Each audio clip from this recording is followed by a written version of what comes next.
The regular measure of time has marked close to 130 years of the life of the King's School in the city of Parramatta. During that time, many successful men in public life have been students of the school and have walked through this portico many times, leaving their legacy in more ways than one. The buildings were bought by the New South Wales government in the 1960s for the Department of Health, when the King's School moved to a larger site. After operating for 40 years, the Department of Health has also moved on. Now the Georgian sandstone building and the adjoining headmaster's cottage have been brought back to life using modern building skills, this time to house the headquarters of the New South Wales Heritage Office. Prior to 1996, we were part of the Department of Planning. In 1996, the government had the foresight to create a separate heritage department, the Heritage Office, and one of our first tasks was to find a home for us. And after looking at a number of sites, including the Hyde Park Barracks, the Mint Building, and even a church in Parramatta, the site of the former King's School was identified, and work began for us to secure the Treasury support to adapt that for our new office. The site of the old King's School was a huge bonus. Overlooking a large oval and cricket pitch, the property has views directly to the Parramatta River that flows beside the oval. Project architect Howard Tanner had his first glimpse of the buildings when they were still operating as a school. Well, I first saw it as a boy when it was in fact the King's School, and there were in fact young men in uniform marching around. And it did have a very important presence on the Parramatta River. But more recently I've been back and it's been a mental institution and really quite changed with wards and a much more clinical quality to it. And so I suppose really we're changing it now back to a more public use and a more, hopefully a more friendly sort of range of rooms and environment. There were huge challenges in restoring the buildings.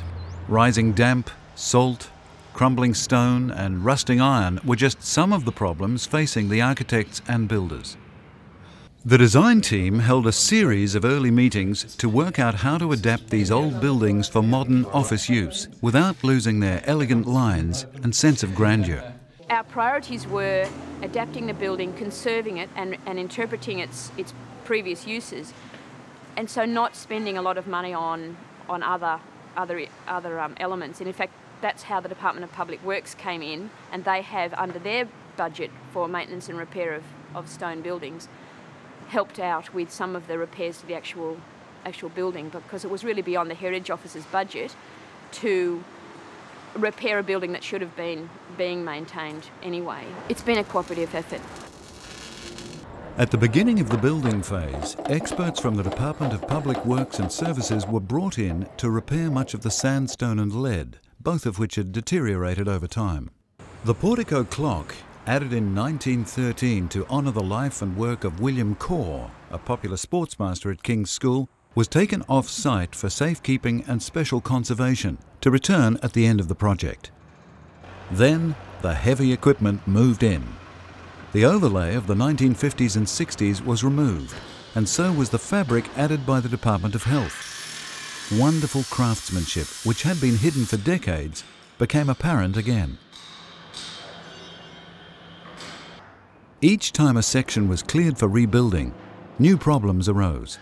Uneven walls, lack of access to important areas, no room for new electrical wiring and air conditioning, dangerous and awkward sections that needed shoring up.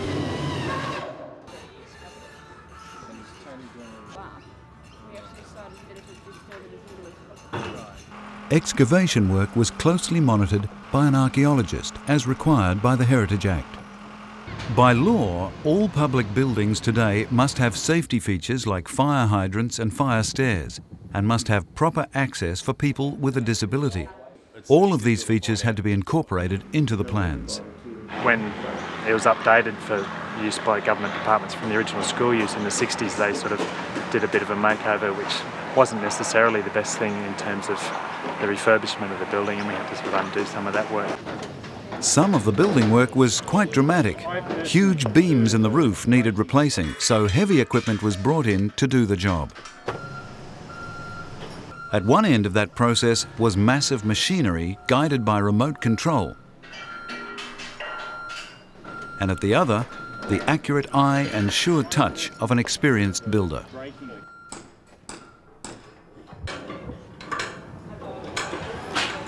The ground floor of the Old King's School was first designed as 2 huge classrooms, but was converted to an auditorium in the 1960s. The architects decided to rebuild the walls on the line of the original internal walls, this time using glass. Experts in glass installation had the tricky job of fixing into place the spectacular walls and doors that were incorporated in the new design. Simply moving the heavy panes of glass on the site was a team effort. We have tried very hard in the restoration work or adaptive reuse work to still have some idea that it was 2 rooms, but also the space was a big auditorium for so long, we've also tried to make sure that you still get that sense of the big open space. Where possible, original materials on the exterior were replaced with a similar type. Here at the portico, stonemasons used both skill and muscle to lay heavy sandstone on the flooring. There was little room for error as they manhandled the stone into place.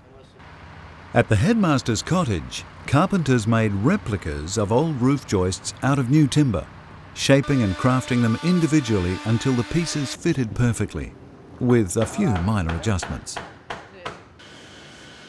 When the iron columns were removed from the veranda of the cottage, it was discovered that they had rusted badly. At a Sydney foundry, the metallurgists found they had to rebuild the entire sample column from scratch in order to make a mould from which to pour the rest of the columns.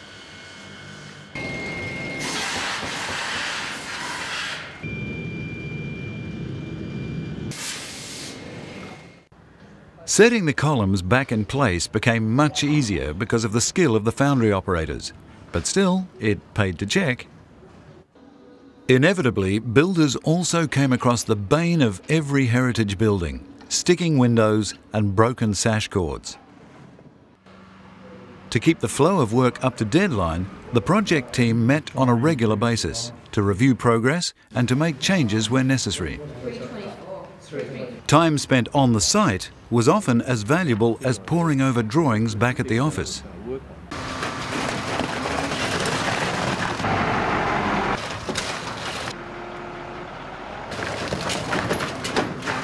The pace of building was relentless, and to let off steam, a group of site workers undercoated this new exterior wall with great style, and with the agreement of the project manager. Decorating and garden construction were planned with the same detail as any other part of the project. The giant palm tree, now sitting next to the headmaster's veranda, was actually found elsewhere on the site. It was moved to its present location to provide a softening link between one building and another. With perfect timing, the portico clock arrived almost at the end of the project and was reinstalled in its customary place. Operating now as a modern office and research centre, the former King's School is the headquarters of the Heritage Office and the meeting place of the Heritage Council of New South Wales. The building is going to be a fantastic resource for the Heritage Council. So across a range of fronts, we see the building as being a centre of excellence for research. Our major archives will be here. We will use the building for presentations and use it to connect to people.